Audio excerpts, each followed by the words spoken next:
So today I want to talk about 3 new Instagram features that I am loving at the moment and that I think have got real potential for us small business owners to help with our marketing on Instagram. I'm going to be talking you through what they are, giving you a bit of a demo about how to actually use them and how they work, and also explaining how we can apply our own kind of business marketing using these new features.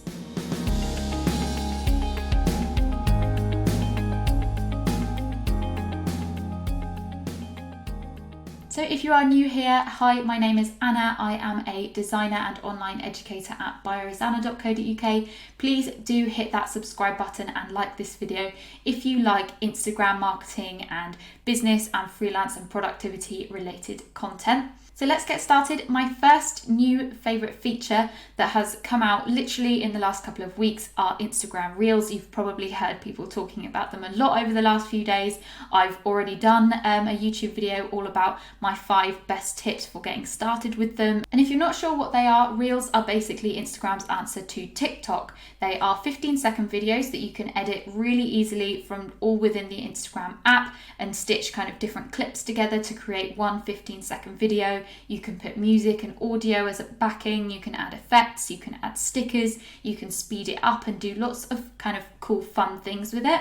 And they now sit in their own kind of Reels section on your profile in between your normal grid and your IGTV if you have that, and your shop if you have that, and also like the tagged images bit as well. So you might be thinking, well, TikTok is for a largely younger audience and they've been mainly popularized by their kind of funny, humorous videos and the dancing type videos. And a lot of people are thinking, okay, well, a Reel's just going to be the exact same thing. But I think there's a lot of potential for other types of content other than just like catering to a younger audience with funny videos and entertainment and fashion videos, which we're seeing quite a lot of on Reels so far. I think they can be quite a good place for you to share kind of quick tip style content and really getting across a valuable message or a tip, or educating our audience in some way in a really quick, concise way. So far with Reels, the only real analytics or insights we have about them are the views that they get, which doesn't really tell us much. It's not clear yet whether a view is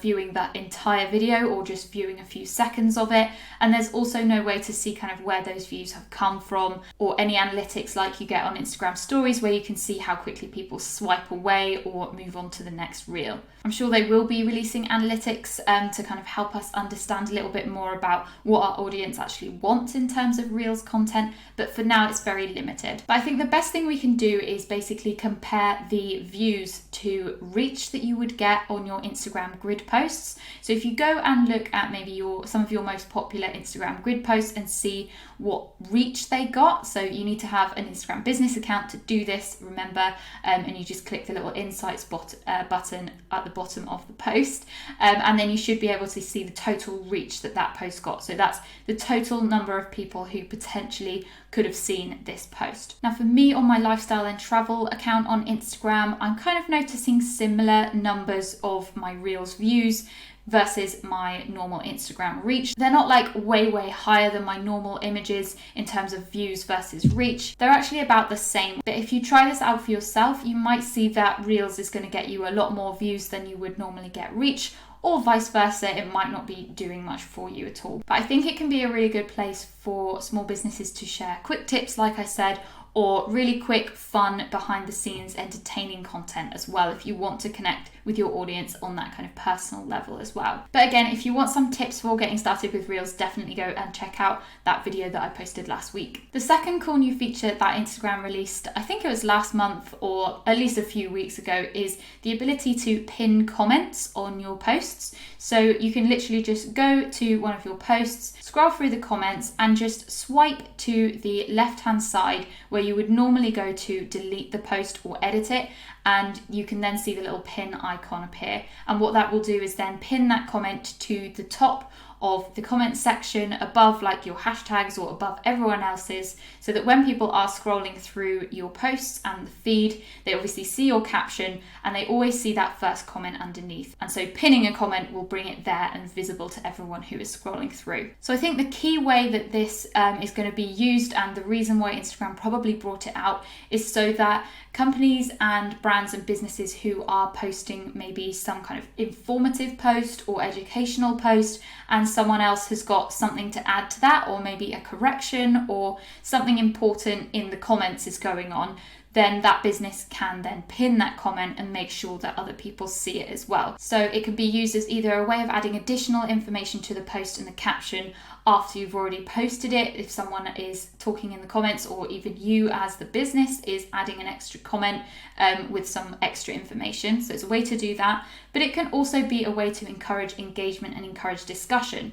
If there is a good, interesting discussion going on in your comments or in a business's comments on one of their posts, you can then pin that discussion or the top kind of comment in that discussion to the top of the comments, so that it's more visible for everyone else to then click in and join in.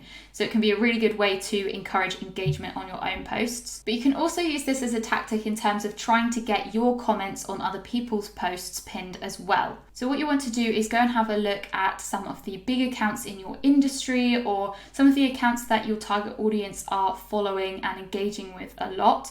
Maybe you could set up notifications to receive a notification on your phone when that company posts, or that Instagram account actually posts to their account. You get a notification on your phone, you go check out the post.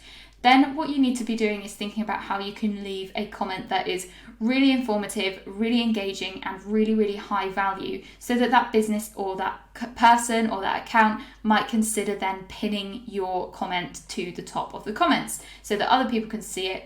Obviously, you therefore want your comment to be valuable for not just the audience, but also for the business as well. You're adding to their post, if you like, so that they think it's important and they pin it to the comments, so that then more people can see your comment, more people can see your account and how you're adding value, and therefore hopefully you end up getting more followers. So that's a little bit of a strategy that I think we can use as business owners trying to grow our accounts.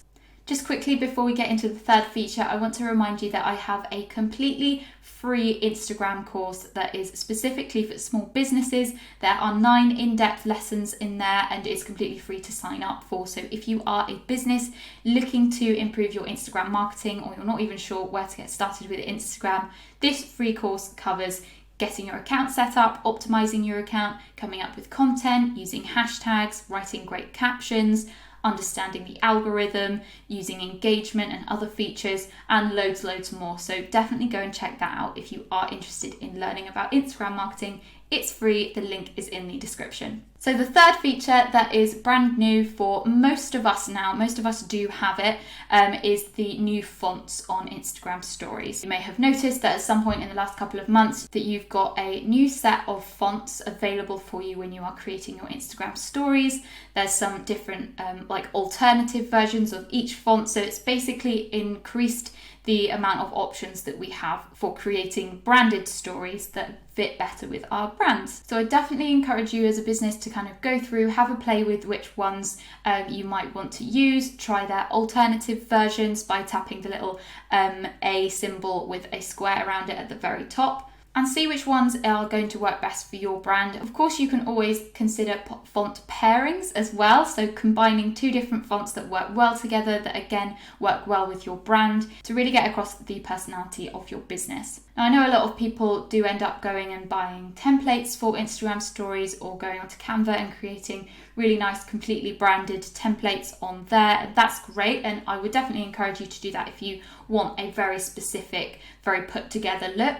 But if you're someone who prefers to do Instagram stories more on the fly and more spontaneously, then definitely using these new font options is going to be a quicker, better option for you. I personally just find that if I know that I've got to go into Canva, or if I've got to go and design loads of templates to do my stories that day, I'm probably not going to do it because I'm just going to procrastinate because I really can't be bothered to do all that. So to actually make sure that I do actually post to stories, I make it as easy for myself as possible. So to be honest, I just upload a coloured background sometimes and just use the fonts and the text features available in Instagram stories, and it's just so much quicker that way, and I can do things on the fly and as and when I actually want to do them. So yeah, those are the 3 new features that I'm loving on Instagram. I hope you enjoyed this content. Remember to go and check out my free Instagram for Business course. The link is in the description, and give this video a thumbs up if you enjoyed it. Thanks so much for watching.